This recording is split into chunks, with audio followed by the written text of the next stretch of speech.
Welcome to Between the Sheets, the non-judgmental podcast where we're going to cover various sexual health and wellness topics.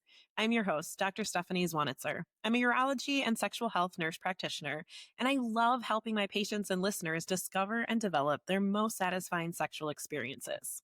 Between the Sheets is here to normalize the conversations about sexual health and cover everything from basic anatomy to the most taboo topics and everything in between. Real talk, real pleasure, one episode at a time. So come on, let's get between the sheets. This episode is sponsored by Boston Scientific and its educational website on erectile dysfunction, edcure.com. One study estimated that more than 50% of men over the age of 40 have some degree of erectile dysfunction, which can be frustrating and confusing. Go to edcure.com to find information on erectile dysfunction and treatment options, including long-term treatment options offered by Boston Scientific.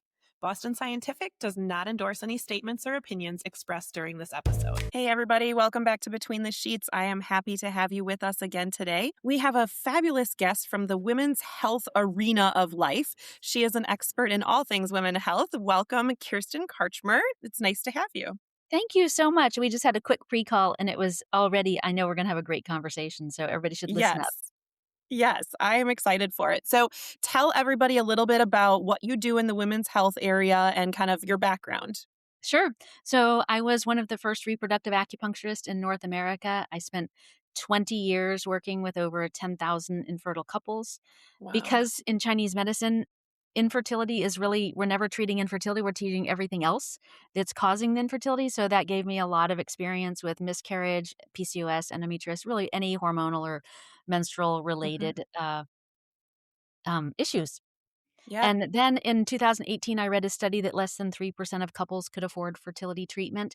And I decided that I was part of that problem, that in many countries that one IVF exceeded the expenditure of 1 year's salary. And so I've been spending the last 7 years trying to change that.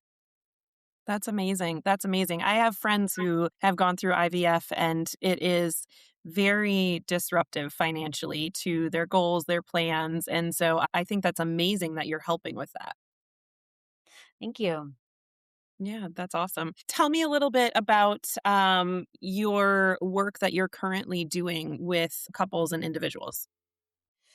So I'm not in my clinic anymore. Actually, I had Okay. to surrender my license to do the work that I'm doing with AI because Okay. in Texas you have to be in the clinic 20 hours a week, and I'm not Mm. in the clinic at all anymore. I'm mostly working on translating all of those things into technology so that we can deliver something with the same or better outcomes for a thousandth the price of IVF. So my Yeah. day to day looks like researching. I do spend a lot of time researching, looking for all of the smallest subclinical factors that can be signals for us to pay attention to that I might not be aware of. And then how do we incorporate those into the app experience so that at the right time, what I believe is that women and people with periods, they deserve to have, a virtual care team that understands Mm. exactly what's going on for them. And then each of their roles, they know their roles like, oh, I help with food and I help by understanding the data and giving precision to what we're doing. So we're not doing everything. We're only doing a few Yeah. of the right things. A therapist to help you cope with what's happening with the daily stress, with what's Mhm. happening with your relationship, with what's happening in your sex life, all of those things. And so all at once, you have this team who's just like rooting for you and working for you to not only help you to transform your health and fertility, but to actually give you more freedom to do the things that you want to do. That's amazing. So you're basically getting a conglomerate of healthcare professionals in the fertility space and the women's health space, all available through this app. But they're all AI. Oh, wow. That's That's how we amazing. can do it for $15 a month. Okay. But you Very won't cool. notice. You won't notice. Like, it's so good. We've spent thousands and thousands and thousands of hours training each of these agents. So, like the chef, her name is Olive. After you go through Love your that. assessment with Kai, that's the AI version of me, Kirsten AI, Okay. then basically we identify all the subclinical factors that are Okay. impacting this person's ability to get and stay pregnant. And then how are they connected to each other? Because it's through this special technology that looks at maybe you have 1 day of bleeding, you're a vegan, you also have gas and bloating, and you're doing CrossFit. Those things are Mm. those are all connected to each other. Okay. And so the AI can understand that and then gives instructions to your care team. Okay, chef, what are the nutritional deficiencies that we need to work on to overcome these problems? Or Uh-huh. maybe she has insulin resistance. Well, this person has insulin resistance. We need an increase in protein, fiber, and fat for this person. We can use Chinese medicine food therapy across each week of the menstrual cycle to Mhm. use food as medicine as well. And that level of personalization produces unbelievable results. Like the women in our pilot, it was 105 women, Mhm. increase the likelihood of natural conception by 150 up to 260% in 4 Wow. months with no human interaction, all for $15 a month. Wow, that's incredible. Yeah, it actually, she beat me. We did a pilot. It was 105 women seeing me. I mean, I Yeah. was the first reproductive acupuncturist in this in all of North America. I was in a cohort, like, probably 20 Yeah. people sat for the exam at the same time as me, but still, I'm pretty good at what I was doing, and then the Yeah. app beat me by 6%. Not because Wow. acupuncture is not helpful, it's because what happens between acupuncture is actually really important, and that's where the app really shines. Yeah, I love the holistic approach because a lot of times when we go to Western medicine, and myself is included in that, I'm a urologist. So when you come to Western medicine, we're really good at focusing on our lane, our part of the body. And okay, cool, you have all these other things going on. And yeah, diet and nutrition might help you, but like, here's a pill. We're real Yeah. good at that. And I love when providers and practitioners can pull in the diet, the nutrition, the sleep, all of these things that really affect the balancing of our hormones and all of these things. Like, if we're not incorporating those, we are doing a disservice to our patients. We are, but as clinicians, we don't have time to do that. Even in my Correct. clinic, like, I had more time than you did, but I still didn't have time. I mean, what we did is we basically my admin would fill in the gaps, like, "This is what I want her to be eating. This is what I," and so we'd give her a bunch of handouts, like, "Do this," and they'd be like, "Yeah, yeah, yeah. Here, Kai is, like, bothering you. Hey, I haven't seen what you eat in a few days. Like, we're trying to get your Mm, conceivable score above 60, so we wanna be layering in a sweet way, in a supportive way, yeah. from urology standpoint, you know, if a woman, maybe she doesn't have cervical discharge, and Uh-huh. so the Kai would ask her, "Well, first, are you hydrated?" Yeah. Right? Before we decide there's a problem, the problem could be as simple as, "I don't ever drink water." Mm-hmm. But then she has to take the next step by saying the person says, "No, I don't drink water. I drink Coke or I drink whatever." Then she Uh-huh. has to say, "Okay, is this because you're not thirsty?" Clinical question, or you keep Mm-hmm. forgetting, right? Mm, Behavioral question. yeah. And so with each of those decision trees, the care team gets different instructions, right? So if Mm-hmm. she's just forgetting, then Saren, the therapist, comes in and does cognitive behavioral therapy or some kind Hmm. of behavioral economic work with her to come up with a habit strategy for her. Versus if she says, "I'm not thirsty," then she has to say, "Okay, well, in Chinese medicine, that's a symptom of like digestive upset because you're too phlegmy. The phlegm Mm, actually makes you feel full and not thirsty." And so then she would say, "Well, do you have gas or bloating after you eat?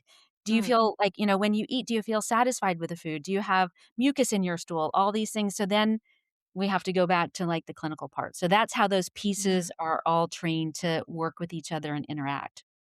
That is really cool. I love that. That's really neat. So these people that are interacting with your app, do they then also have their OBs and things that they're going to, and they're using this kind of in between those appointments to really optimize their health and their fertility? Yes, I mean, for sure. I always say because, especially clinician to clinician, people are like, "Is this gonna erase me? Is this gonna make me Mhm. obsolete?" Well, first of all, in Chinese medicine, they say this statement. In fact, there's thousands of statements back in Chinese medicine, but one is that the good doctor treats the patient, the great doctor treats society, but the master can make herself obsolete. Mm, What if we actually made the goal of making ourselves obsolete? And so when I saw that the app beat me, I was hoping the app was going to be 50% as good as me. yeah. And then the app beat me, and at first it was like ego. I was like, "Well, Yeah. there's that. I guess I can't charge what I was charging at my." I closed my clinics. I was like, "I can't ethically keep my clinics open anymore because at least in my clinic, the AI is better than me, right?" But AI can never replace a human. Right. Right. The interpersonal, the human touch, the outside of the box thinking that isn't Right. based on any, large language model, that can't be replaced. But what we wanna Yeah. do is we wanna make the job of physicians easier Mhm. So this isn't available yet, but for even our acupuncturist, what I found when I was training a lot of acupuncturists is there's very little inter operability, you know what I mean? Where everybody's getting the same Yes. diagnosis because I literally can't say it.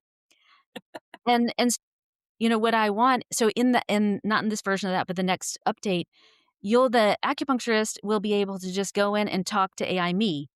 And they can Mm, say, "Hey, what's this person's Chinese medicine diagnosis? What are the points you would use, and what herbs would you use?" And they don't have to follow that, but it's always nice to just get a second opinion right on the yeah. thing.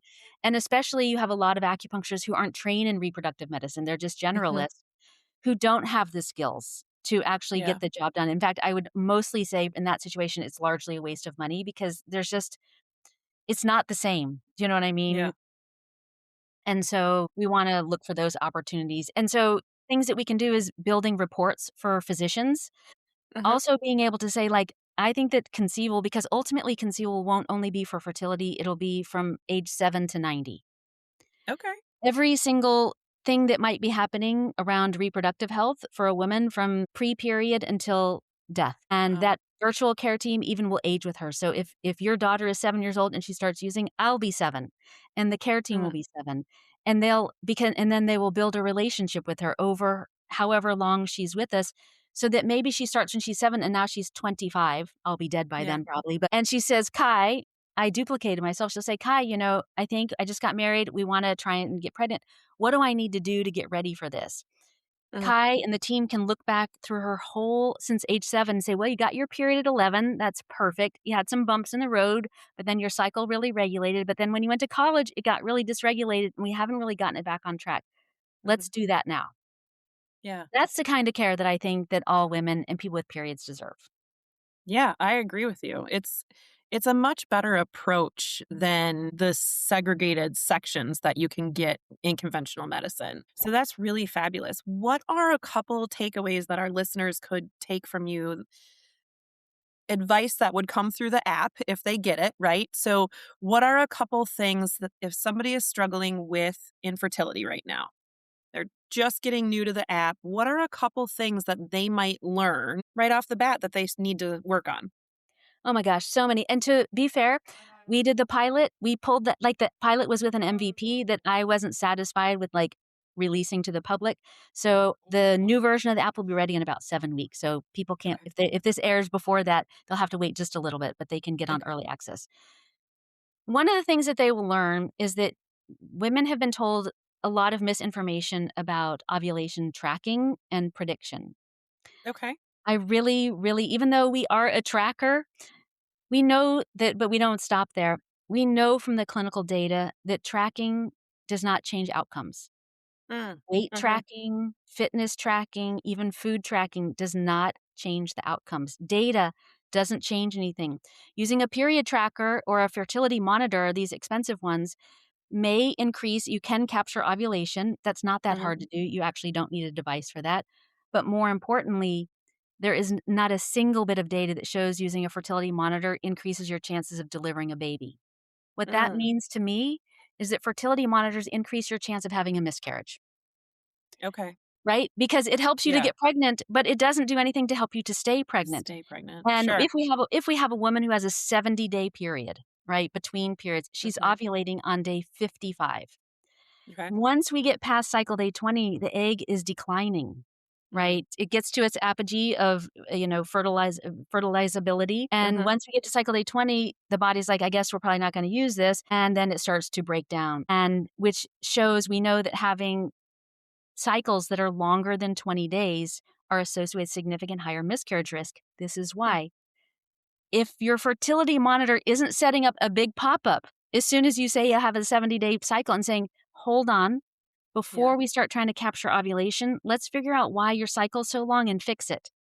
Because Okay. everything causing that long cycle is going to make it harder to get pregnant, stay pregnant, and have a healthy pregnancy. Okay. And so at Conceivable, we're tracking all that data and more data, but then you have Atlas, the data analyst, and she's able to look at everything, not saying Mhm. your PPD is 14, your LH is 13.2. Then women are like, "What does this mean and what do I do about it?" The app is then saying, "Okay, here's the situation. your PGD is 12.5, but your temperatures are consistently above 98 and you have not had a low progesterone level, or Okay. your temperatures are really low. We correlated lower temperatures after ovulation with lower progesterone, so it's a biomarker that we sort of Mhm. pioneered.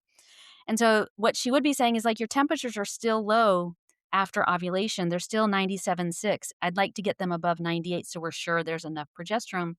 Let me ask you some questions so I can figure out why your temperatures are low and help you to repair it. Yeah. That's if whatever you're doing on the journey is you want to keep having people, you tell them something and they say, let's figure out why. Then you tell them something Mhm. else and they say, let's figure out why that is. Then the action should be peeling back the layers of the onion. You Yeah. know, you have low progesterone, okay? Then you have low temperatures, then you have low energy, then you have a gut issue, then you're also doing CrossFit.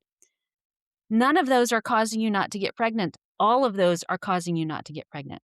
Yeah. And so as we work on all of them, we can get exponential really fast. The other thing that most people don't know about is that fatigue, exhaustion is highly correlated with infertility and extremely correlated with miscarriage. Wow. That's one of the things that people are like, what? I've never heard that before. I can't believe that, but it is true.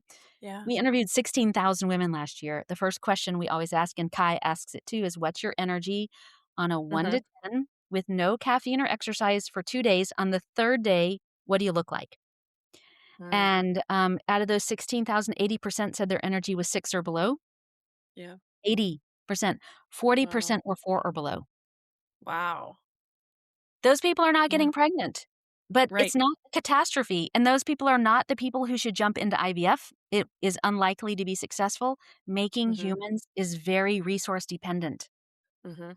It's very resource dependent, Yeah. and your body is saying, "I don't even have enough energy to make energy," or, "I can only make 1 day of bleeding," or, "I don't have any progesterone." We don't have enough resources to make this work. But the good news is all of it's correctable. Okay. So, if I was gonna give advice to someone who, is just starting or who's been struggling for 5 or 10 years and not getting Mhm. answers and their doctor's like, "You just have unexplained infertility," I always say, "I've never seen a true case of unexplained infertility." It doesn't Yeah. mean I've helped every woman I've ever tried to work with, but when they sit down with me, I've never been like, "Huh, there isn't one thing that would be impacting your fertility." Yeah. So, that's very disempowering when we give people an unexplained infertility because then they're just like, "Well, I guess I just keep trying for the next 20 years, and if I don't get pregnant, Right. then I don't get pregnant," when often there's a lot of resources that they could be working on themselves. Yeah. I think it's such a powerful thing to be able to take control of some of that. And I think a lot of times as women, we don't always get into our true power, into our true selves to really take ownership of the things that we have control over that we can change. I can change my diet. I can change how much I move throughout the day. I can change my sleep hygiene and get better sleep. Mhm. And I don't need to pay a very expensive specialist to do those things. But if I don't know that those are contributing to my current issue, then I don't know where to start. So Yeah. I love that this really, it's essentially empowering women to take charge of their own fertility. Thank you. Yes. And like, I'm sure you have the same thing in clinic, like, after you help somebody that the doctor becomes the hero, right? Yeah. And, I would always see patients, like, at Target and things like that with their babies. In fact, I'm in Mhm. Hawaii right now, and coming to Hawaii, I saw a woman that I helped 17 years ago, and Wow. I was like, "Daphne?" And she looked at me and she's like, "Kirsten?" I was like, "You look exactly the same." She goes, "You look exactly the same." And we just, caught up and everything. Yeah. But what I think is really important is that oh, no, is that we realize that when we give women first the education that they need to Mhm. just understand how their bodies work and Mhm. the levers that they can push and pull to change those underlying issues. And the other thing about it is that I always like this idea of using the app to help women and people with periods to be the hero of their own journey. You're right. You said something earlier about like something happens to a woman when she's the architect of her transformation. And I always say like Kai should be like Yoda. If I could have called Kai Yoda, I would have, but mm, they would have sued me for that. But really, it's like who are the people? They're just on the sidelines, just point like, hey, check this out. Like if you look here, and just do these few things. And, I think that what you also said was that, there's all these things that women can be doing, but they just don't know where to start. If we Yeah. can just give them the framework, they want to do it.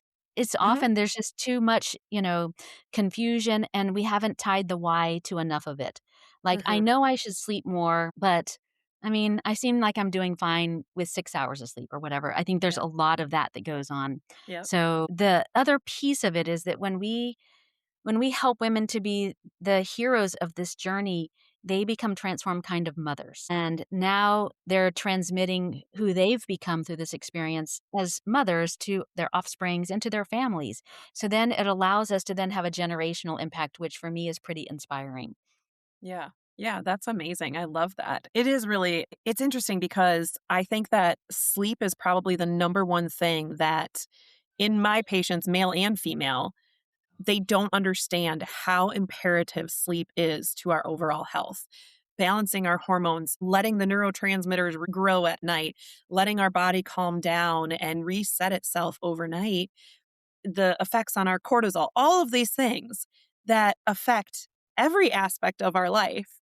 And if we just got some more damn sleep, we would be doing a lot better. It's so true, and I think part of it is that we have been conditioned, like, women have 2 main things that we've been conditioned. First of all, to look cute at all times. Yeah. Don't be mad and don't be sad, because if you're mad, you're just a bitch, and if you're sad, you're a big fat baby, Yeah. right? So Yep. women are like, Yeah. and the second one is that never sleep, because only Mm. lazy people sleep. Yep. I talk to women all day long, and they're like, "My energy is a 4 out of 10." I was like, "Okay, but you only sleep 5 hours a night. This Mhm. is clear. This is a very straightforward path." I said, "Are you not tired?" Or, whatever. And it's Yeah. like, my to-do list is just too Mm. long. Yep. And so part of it is really helping women. This is the part that'll, need more and more finesse as we continue, is like, how do we coach women to really start to prioritize what's really important to them? Yeah. Because all of it can't be important if you're only sleeping 5 hours. Like, some things are gonna have to Mhm. get the hatchet. And how do we help women to learn how to ask for help better? Because Yeah. raising a family, it really does take a village, and even if you don't live near family, build your community Mhm. around you. And how do you do that? And how do you build, again, I'm here in Kauai visiting from some friends for a month, and my friends, they know because they live on an island, right? We're about to get hammered with a hell of a storm. Mhm. Their whole neighbors, their whole street, everybody knows each other on the Mhm. street. Everybody takes a walk. It's so beautiful here. Everybody's out walking every day, and no one just goes, "Hey, how you doing?" Yeah. Everybody stops, and my son is here, and he was like, "Oh my god, everybody, like, talks so much." I'm like, "This is community building." Yeah. Everybody knows what's going on with everybody because everybody needs to know what's going on, and when somebody gets sick, everybody comes over and brings Mm. food, and I think that we need more of that in modern community, even in apartments Yeah. and condos. Like, I live in a condo, and, we all say hi to each other, but we almost never talk to each other, Sure. right? Probably And don't I even know think half of their names. exactly, we just know them Yeah. by face, or I know their Yeah. dogs' names mostly. Yes, I do too. "There's Fifi." Yes. Yes, absolutely. I know it's so funny when I've taken walks with my fiancé around my neighborhood and I'll be like, "Oh, that dog is whoever," and I'm like, "But I don't know the adult's name." Well, or Because it's I like love dogs. dog's mommy, like Yeah. Fifi's mommy. "Oh, you must be Fifi's mommy." Yes. Yeah. That's so funny because it's so true. But, it's interesting as we talk about sleep. I am a person that loves my sleep, and it's one thing that I've learned that I do truly function better with 8 hours of sleep. I am an 8-hour person, and I get made fun of so much because I am in bed between 8:30 and 9, and I am lights out no later than 9:30 80 to 90% of the time. Every once in a Yeah, while, because my kids are young adults, they apparently like to talk at bedtime, which I'm not sure why teenagers and young adults like to do that, but that is the time that they like to come and talk to mom. So there are mhm, times that I push my bedtime, but it has made a world of difference. When I mhm. was working full time with young children, doing grad school, all these things, I was the woman only getting 4 or 5 hours of sleep every night because somebody's got to take care of everything. Yeah, And I call it one more thing itis. Well, I'll just get this one more thing done, just one more thing. And that is such a disservice to ourselves. That one more thing should be getting enough sleep. yeah. Yes. Oh, I love that. I'm actually gonna make a TikTok about that because that's really good. Your one more thing should be getting more sleep. If we looked at, I had my just from being in clinic for so long, I had ideas about what were sort of the ideal things that women need to do to get the result Mhm. that I was trying to get to, right? But then as we were building wanting to build, like, a library of data to support all the things that we're asserting, so we're not just, like, looking like a wahoo.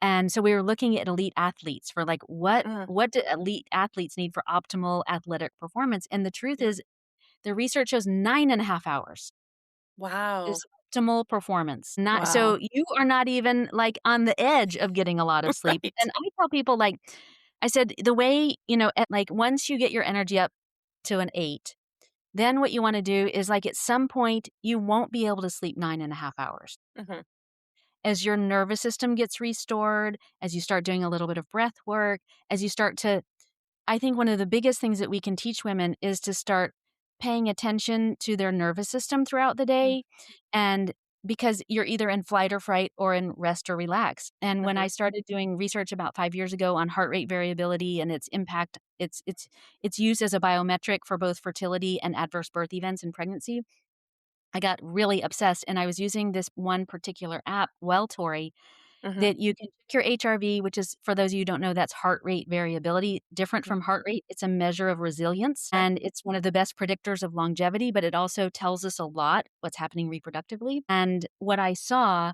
was that with HRV, in that it would tell you what percentage are you right now in flight or fright and rest and relax. And I had been really sick previous to that, and I never got out of flight or fright. I did Wow. experiments where I stayed in bed binging, like, sweet Netflix shows, like Yeah. The Bake Off, like, really Yeah. sweet Netflix shows, giving myself acupuncture throughout the day, meditating throughout the day, doing breath work throughout the day, taking walks out and grounding, like, doing every single thing that Yeah. you could possibly do, humming, chanting, drinking wine, like, every single thing. I did not get out of flight or fright. Hmm. And what that told me was that when we're trying to help people to recover their health, if we don't look at that first, we Mhm. can add better food, we can add better sleep. All of that's gonna take much longer if we don't help her to understand what is it to self-regulate to see, like, "Oh, if I had to guess, am I in flight or fright or rest and relax right now?" And Mhm. then check it so that you can Mhm. start learning it yourself. I mean, we have a wearable at Conceivable, so you can use our ring to do that, but you can also use this app. It's like Okay. $10 a month, and I really appreciate that also then you use it as a biohacking tool. So, Yeah. what are the things that actually raise your heart rate variability and get you out of flight or fright? What I learned was a device, the Pulsetto. I'm not affiliated with them, but it's basically this plastic thing that goes around your neck. I have to, like, do my wrinkles, around my neck, and it sits right on the vagus nerve. You put a little Okay. lubricant on it, and then it has 2 little things that deliver a little microcurrent to your Mhm. vagus nerve. And basically, it's like weightlifting for your vagus nerve. Tones Wow. the vagus nerve very quickly. It's not cheap, 300 bucks, but if anybody's interested, what I recommend is that you get it. They have a month return policy. Get it, use it 2 times a day, monitor your HRV every single day for, like, 21 days. If it's not going up, send it back, and if it is, that's really good, and keep it. It's worth the money Yeah. because 20 minutes of chanting is really hard, or I guess it runs for, like, 5 to 10 minutes, different Okay. cycles, one for sleep, one for and the way that I use it is I usually start kind of petering out I get up like you really early, so about 1 o'clock in the afternoon, I'm like, "Whoa, I feel kinda tired." Yeah. What I found is when I get to tired, I've dropped into flight or fright, Huh. right? I don't have the Interesting. resources to get through the rest of the day, so my body's like, "Let's go use adrenaline."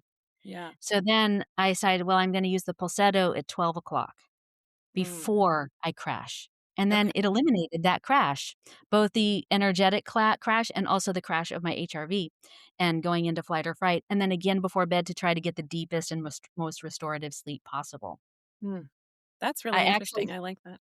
I use it all the time, and you have to the lube is kind of thick, and one day I was actually on a date, Oh, and I had not cleaned it off my neck, and the guy's like, "What's that on your neck?" And I was like, "That's lube." it's like date over. And he was like, "What?" And I said, "It's not it is lube, let me explain." But I just sort of like shock factor, so, Yeah. you have to just have levity around all of this. Oh, I yeah. think things are really funny Absolutely. in the world, so it was lube, Yeah. not Yeah. from anything sexy, but Oh, that's great. So, for outside of infertility, what are some other things you said this is from 70 to 90 the whole way through. What other 7 to things are 90. 7 to 90, sorry.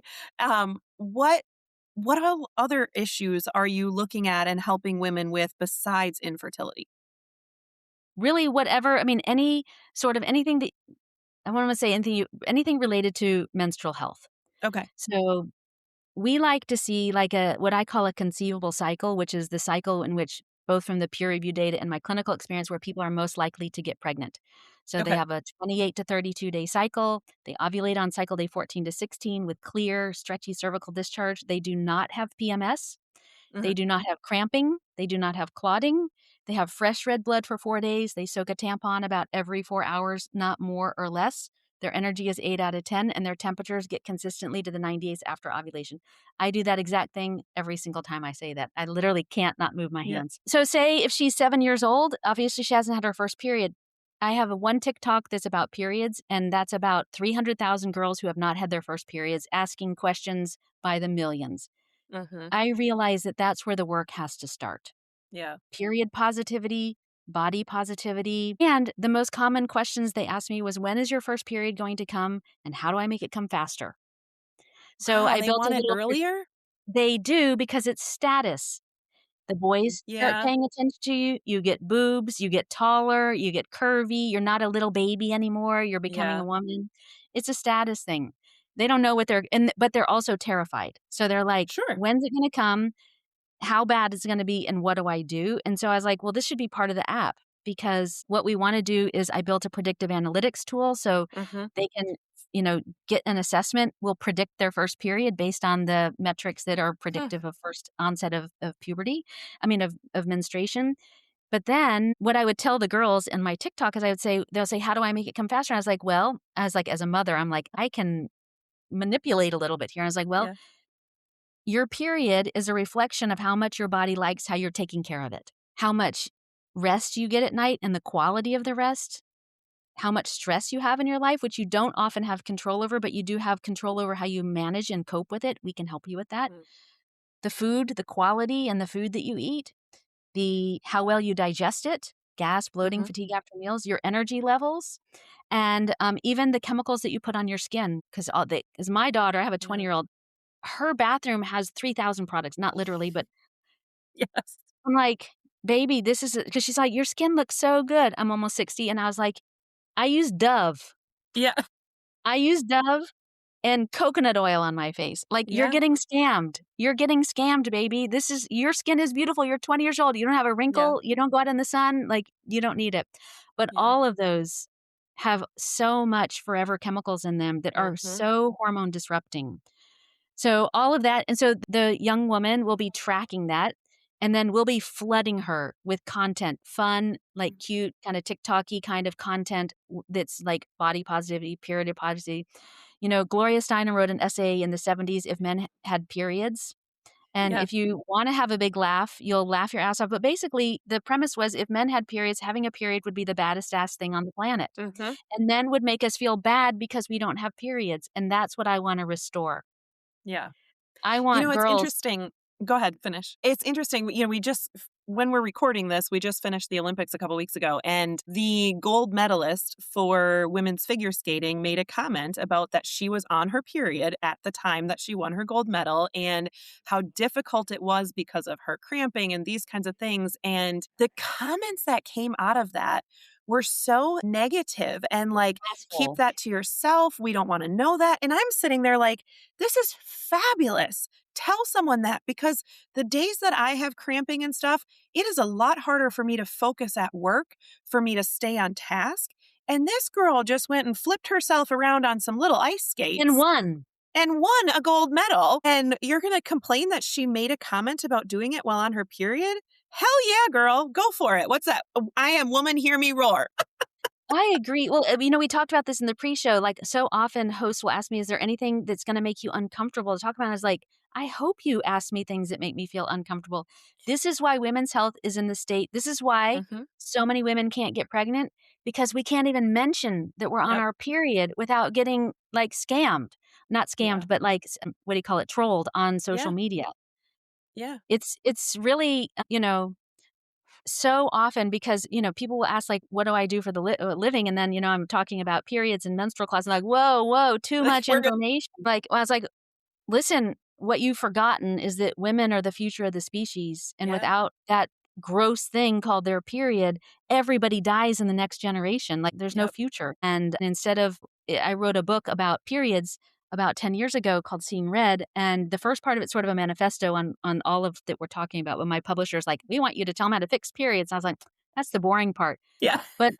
But I was really interested in is like 82% of women report life interrupting menstrual pain and PMS. Life Mhm. interrupting, not that they have it, but that it's life interrupting. And I was like, "Oh my gosh, I've been doing this for 25 years. I didn't even know that." Yeah. Everybody who came to me had PMS and cramping. It's correlated with infertility. So I didn't think it was so systemic. Mhm. And so I was like, how did we get here that no one is even talking about this? And so Yeah. I went back. I was a linguist in my first career. I started reading everything that I could get my hands on from the beginning of written time. First Mhm. thing is in the Bible, the book of Leviticus. It says, that thing is so vile. It's as vile as a menstruating woman or the devil. First thing. First thing ever. I mean, there's Chinese medicine documents from like 3,000 years ago, but and then shortly after that, Aristotle, you know, Mhm. father of modern medicine, greatest thinker of all time, some think. And he says women are the inferior species because they menstruate. They are feeble. Men contribute the seed, and women only contribute the soil in which the seed can grow. The seed contains the spirit in the intellect, and the Wow. woman is basically a superfluous vessel to support the Wow. growth of the seed. That was the prevailing conversation for 17 centuries until the discovery of the ovum. Yeah. That's so crazy. So that's how we got here, and that's the work that we have to do to untangle that. But Yeah, I'm and I up think for it. back. Yeah, absolutely. I think back to, like, 4th grade health, like, none of the things that make your period better were talked about. You were just taught you were gonna have one, you're gonna get breast buds, you're gonna get pubic hair, but nobody said, "Hey, when you're cramping, if you eat these things, it helps. If you get sleep at night, it helps." Because none of us were taught correctly, what can you tell women who are struggling with PMS symptoms? What are some things they can focus on? So remember the job of the liver at the end of your period is to sort of very oversimplified, is to use and get rid of hormones. Mhm. And so if you have a lot of it is a normal state to not have PMS, even though Okay. 82% of you do have PMS. And so first of all, let's normalize not having PMS. That's not a unicorn. Like Okay. 85% of women can have almost no PMS in 90 days. Hmm. So we need, first of all, if you have PMS, you want to look at how many days of bleeding you have. Okay. So why is that important? You're like, how is that related? The liver Yeah. actually needs a lot of blood. The liver's the only organ that can regenerate itself, but it needs a Yep. lot of blood. In Chinese medicine, a lot of the blood pools in the liver at night. And that's sort of where some of the mechanism for this regeneration comes from. That's Chinese medicine. That's not the biomedical explanation, but it's a Uh-huh. little bit easier to understand.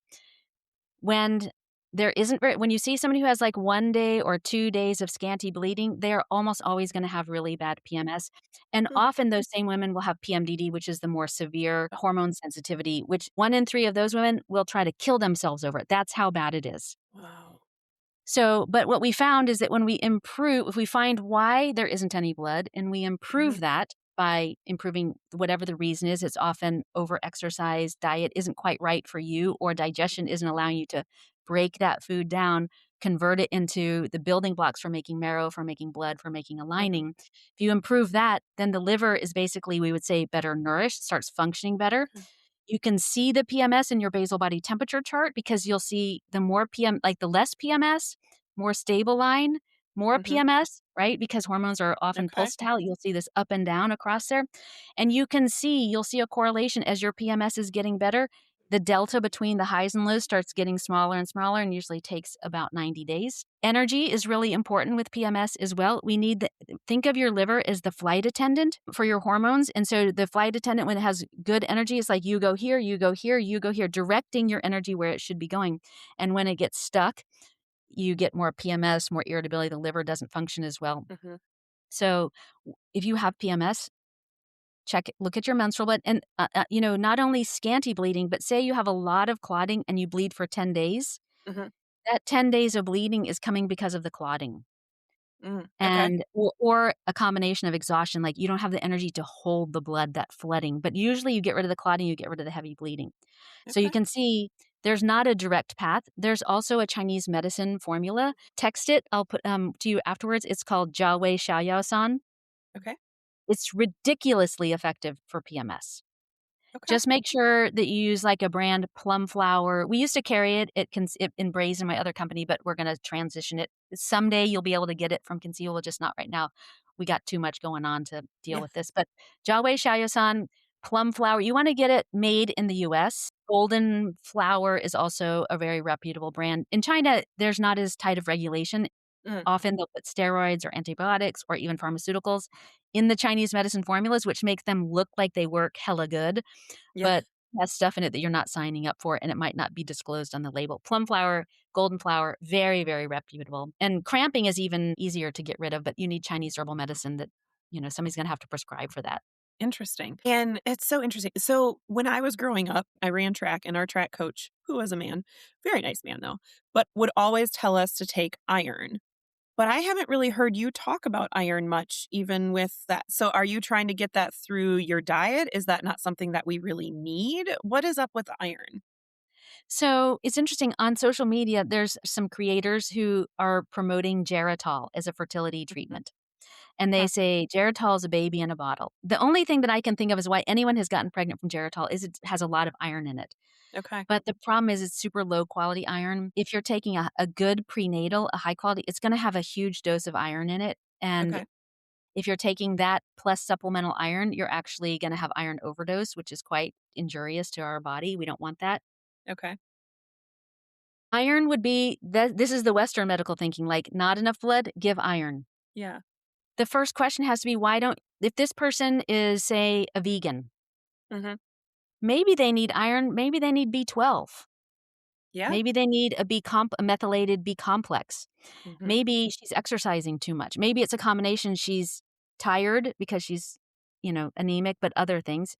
She's tired and she has a gut issue. So even if you give her iron, she's not able to break it down and use it effectively. Like we have a prenatal at Conceivable that uses ferrous chelate, which is the Hmm. only iron that's, chelated so it doesn't cause nausea and constipated, super absorbable. But other irons can be, quite hard on the system. Yeah. So you want to, it's not that iron isn't appropriate. It's just not the first. A personalized approach is always going to be where we're going to go first. What exactly does this person need? And if she's already Mm. taking a high quality prenatal, we don't need to add iron. We're going to add B vitamins. We're going to add things to support whatever is missing Yeah. out of that Hmm, that's really interesting. Thinking of conceivable from my perspective, okay, I'm in my 40s. I absolutely do not want more children. Mine are 18 and 20. I do not want more. But I also don't want to be on birth control because the older I get, the more that's going to mess with my hormones as I get in I'm in perimenopause and whatever. So, um I'm thinking of using conceivable as like anti-conceivable. So it would really help me though track when I'm fertile and when days to avoid and things so that I can maintain my non-pregnant self without birth control. Yes. So I have said many times, like I would not touch that, like as a offering with like I just don't have confidence yet that it's accurate enough to prevent pregnancy because Hmm, what I tell people is we don't even spend a lot of time in Conceivable like tracking ovulation. It's okay. not that important. We do, I mean, we can see if they're tracking their basal body, we can confirm ovulation retrospectively. The Okay. goal is to get them to a 28 to 32-day cycle and then avoid cycle day 12 through 18, Mm, right? that's a long So if you were time. going to do it, huh? That's a It's a long long time. time. It is a long time, right? So, unless you're trying to, like, tell your hubby, like, "I don't wanna have as much sex as I used to wanted to Right. have sex," so, I wouldn't do it if instead, I would just use a non-hormonal IUD. Yeah. That's pretty much guaranteed, and, it's uncomfortable, and some people have worse periods on it, but if you don't, that's gonna be your safest bet. You could use, like, a diaphragm, like, in the Hmm. kinda questionable time, but that's kind of a pain in the ass too, but, there's not really great options, but the Yeah. liability of saying, like, you could use Conceivable to prevent on one it's such a, like, Yeah. and you miss the fertile window, you got next month. You get an unplanned pregnancy, you got a lifetime commitment. So, Yeah. this is Yeah. where I wanna make sure I mean, mine are the same age, a little bit older, 20 and 22. So, Yeah. yeah, like, no way do you want and I got pregnant at 47, Oh, wow. uh, accidentally, and my FSH was 23 at the time. Wow. And I had a new boyfriend, I'm always talking about things I shouldn't be talking about publicly. I had a new boyfriend, and he said, I didn't wanna use, any contraception, and Yeah. I was like, "Look, I'm fucking world famous at this. I can't get pregnant." And he's Yeah. like, "Are you sure? Are you sure?" I'm like, "I'm 100% sure.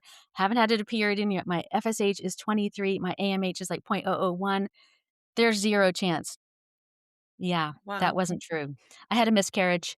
That pregnancy did not stay, but that was Yeah. probably the will of the universe, Yeah. writing things. A little bit terrifying there, I'm sure.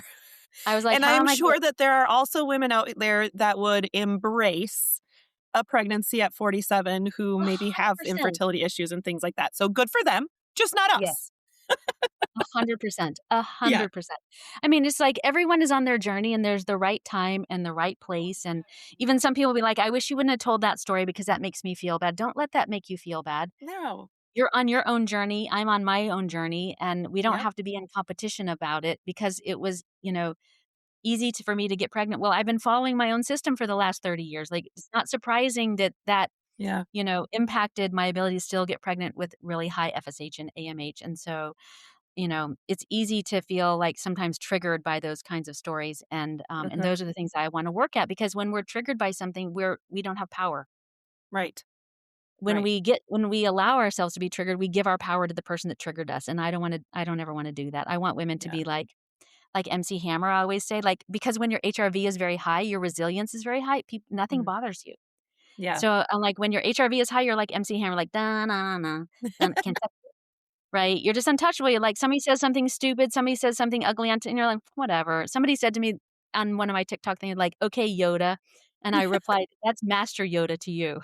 Yes, I love it. I love it. That's fantastic. Kirsten, this has been such a fun conversation. I really appreciate your knowledge and the work that you're doing and incorporating AI in such a positive way. Tell everybody a little bit about where they can find you, how they can find Conceivable, all those things.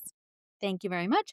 So, if you are interested, the first probably in the next 4 months, we'll still only be doing fertility.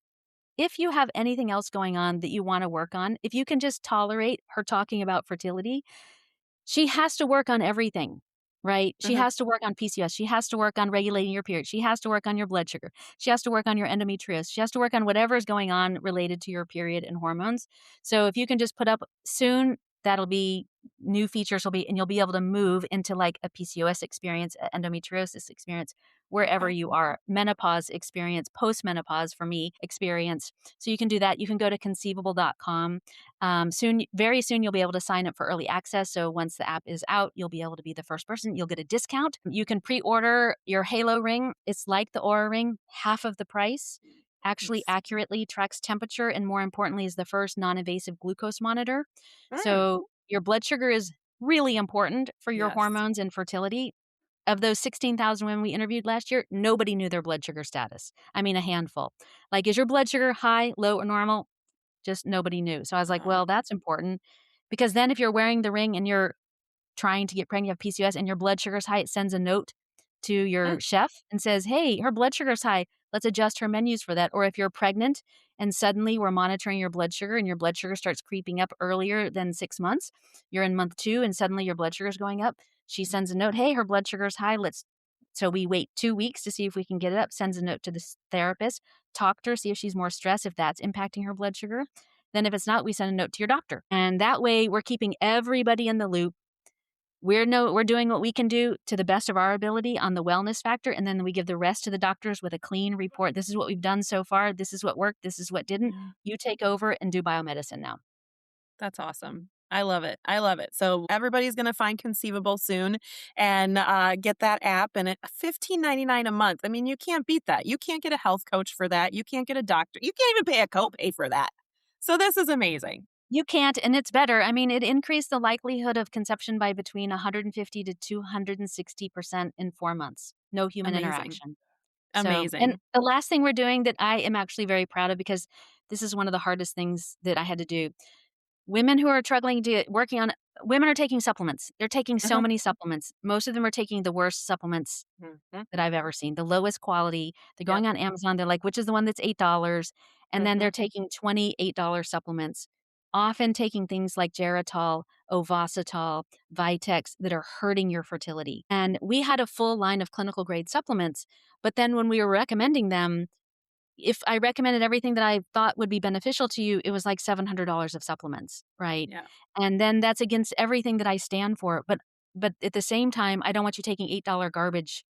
Right. And I don't know by like the I don't know how this happened, but I got introduced to a huge manufacturer who agreed to sort of work a deal with us that now if you're using the app or you can just use a quiz on the website and basically you answer the questions and then we build you a personalized pack of Hmm, supplements. So up to very 8 cool. different same quality like as Thorne or Metagenics, but Yeah. for $109 a month. Wow, that's awesome. So, like 70% less than you would pay, highest quality, obviously very carefully sourced, triple checked, like the best quality Yeah. you can get for, again, almost nothing relative to what you're getting. So, you can Yeah. do that today. You can go and take the quiz. And what's nice is we give you a little report at the end of the quiz, and it's looking at what are the main underlying issues that are going to be impacting either your period or your fertility and explains it to you. So you get that too. And that's all free. Perfect. That's awesome. I love that. And I'm a huge proponent of supplements that are clinical grade as well. So make sure it's third party tested, get it from a clinician who can prescribe the clinical grade ones. Yeah, very, very important. Thank you so much for being here. This was such a wealth of knowledge today. I had a really fun time chatting with you. Me too. I really enjoyed it. Great. Everybody, have a great week and go have some fun between the sheets. Thank you for joining us and exploring sexual health topics here on Between the Sheets. New episodes are available every Wednesday. Please subscribe and rate our podcast so we can reach more listeners. And don't forget to tell your friends, partners, and anyone who will listen about Between the Sheets. Send any comments, questions, or stories to podcastbetweenthesheets@gmail.com. It's all one word, podcastbetweenthesheets@gmail.com. Thanks for listening and go have some fun between the sheets.